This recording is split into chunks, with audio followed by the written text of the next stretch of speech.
ജയം UDFന്റെ കാൻഡിഡേറ്റ് ആര്യാടൻ ഷൗക്കത്ത് ജയിച്ചു. പക്ഷെ അത് ആര്യാടൻ ഷൗക്കത്താണോ ജയിച്ചത്? ഈ റിസൾട്ടിന്റെ ഒരു അനാലിസിസ് നോക്കിയാൽ ആരെങ്കിലും ഒരു ഡിസ്കഷൻ BJP-കാരാവണമെന്ന് ആവശ്യമില്ല, ഒരു മീഡിയക്കാരനാണോ ഒരു ആനലിസ്റ്റ് ആണെങ്കിൽ ഈ ഇലക്ഷന്റെ റിസൾട്ട് നോക്കിയാൽ എന്താണ് നമ്മുടെ അതിന്റെ ഒരു അസസ്മെന്റ്?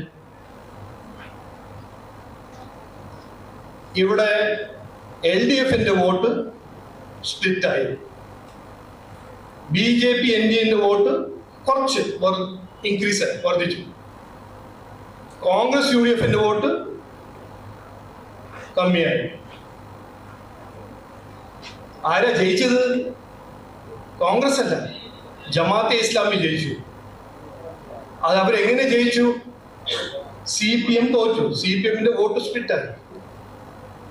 എന്നിട്ട് ഈ റിസൾട്ട് എടുത്തിട്ടാണ് UDFും കോൺഗ്രസും പറയുന്നത് 2026 ഇലക്ഷനിൽ ഞങ്ങൾ ജയിക്കാൻ പോകുന്നത്.